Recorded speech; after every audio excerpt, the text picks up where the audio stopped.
Welcome to the channel, and today is a how-to Crucible video going over a hand cannon, and it's called Annual Skate. Now, I am a little bit sick, guys.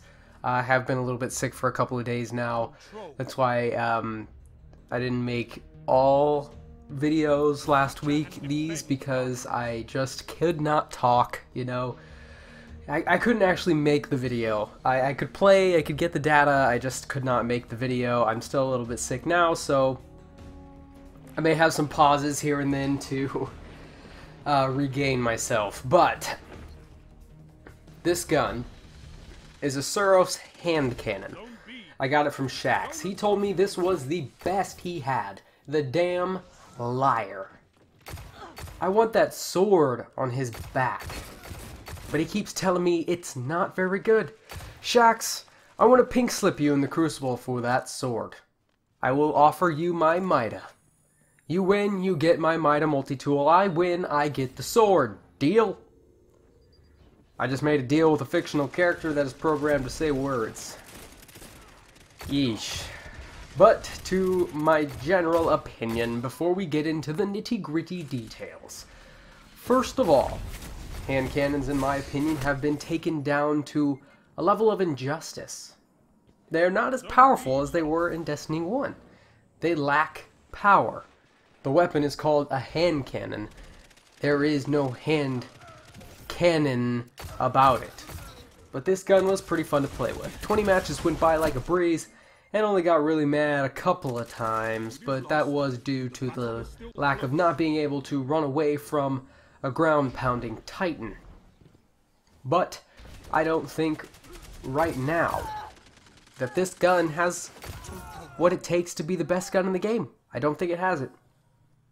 But now to the rules. 20 matches with 3 warm-ups have been played. Data has been extracted. 5 categories: perks, long range, short range, effectiveness, and overall rating. Each category has points from 1 to 10, and each gun is scored out of 50 points. Let's talk about the perks. They're not very good. The intrinsic perk adaptive frame is baloney. In my opinion, it's a waste of a perk. This adaptive frame does not work well when you have a weapon that every time you fire it looks at the ceiling before it's able to get itself back down to the ground. It just doesn't make any sense. It's baloney. The sights are all the same, generic sights for all hand cannons, and only one is good, while the rest cause a detriment to the weapon's handling. Why do they do this? I don't know. They give you 3 sights, and only one is even closely regarded to good, and the other 2 just hurt it even more. It's weird. It's really weird and goofy. Next is steady rounds and extended mag. Steady rounds I think is better because it offers more stability and reload speed. You need reload speed for hand cannons. The next perk is a pretty cool perk, but requires headshots to proc. It's called Outlaw, but if you are able to activate it after a headshot, definitely reload, because Outlaw allows you to reload super fast if you get a headshot or a precision kill. So you shoot your gun, get a headshot on the Guardian, reload instantly, because it's a very, very, very fast reload that you're going to get in there. Now, after carefully reviewing the perks, the rating is a 5. Outlaw saved this gun so much. I would have rated this with a 3 had it been any other crappy perk. So, let's move on to long range. Remember back in the day when we had our good buddy the Thorn and it could cross-map noobs from miles away? Well, things aren't what they used to be, because long range doesn't do a whole lot with hand cannons anymore. I feel like throwing rocks would probably do more damage, because they get damage values close to 20 from long range with the Annual Skate. The Annual Skate only has 10 rounds in it, but I would have to hit the guy 10 times because Guardians have about 200 health, and 10 times 20 is 200. I'd have to hit the guy 10 times. All shots. All shots would have to hit him. And the gun fires as fast as my dog can walk. She's kind of fat. So yeah, not quite the gun that we're going to need in a long range battle. It still does some damage though, so I will give it a 4 for long range. Still not the best. Short range though, oh, ooh, annihilation. 3 to 4 shots and they're done for. The impact this thing has, 10 meters from the gun, is ungodly high and does massive amounts of damage as we expect. I had some nasty kills up close. The rating is going to be an 8 because it was a little slow to be a 9 even though it hits really, really hard. Now, for effectiveness, out of 20 matches, I was able to get into 495 gunfights. 319 of those fights I was able to win, and 106 of those fights I lost miserably. I had an overall KD of a 1.81, and that's not too shabby. Not at all, actually. That's pretty good. But now to see my effectiveness. We're going to take my kills, 319, divided by 495, the total of my engagements, and then multiply by 100 to get a percent. And that number is 64%. 64% of my fights I was able to win. Therefore, the effectiveness rating is the 6.4, corresponding to the 64%.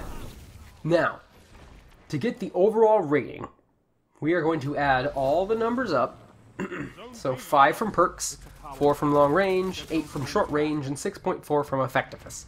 So I add all those up and then I divide by 4 to get 5.9 as the overall rating.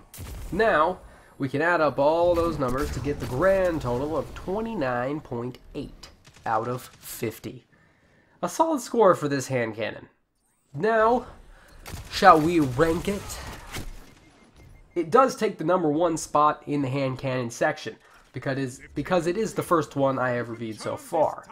But in all of Destiny 2, it's going to be taking the 3rd spot for now, because it is better than the Showrunner, but was not able to best out of options.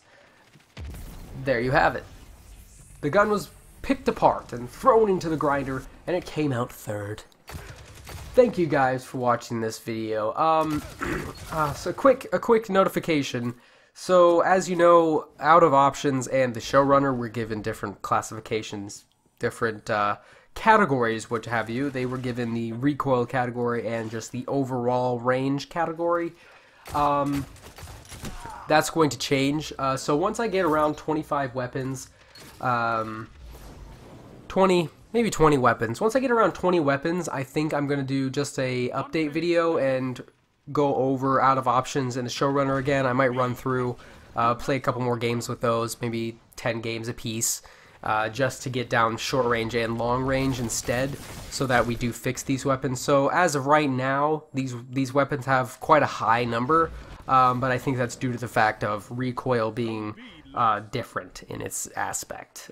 So that's obviously causing not effectiveness. It's obviously causing overall to be a little bit higher than it should, because I gave it range and recoil, so I kind of just averaged the range, right?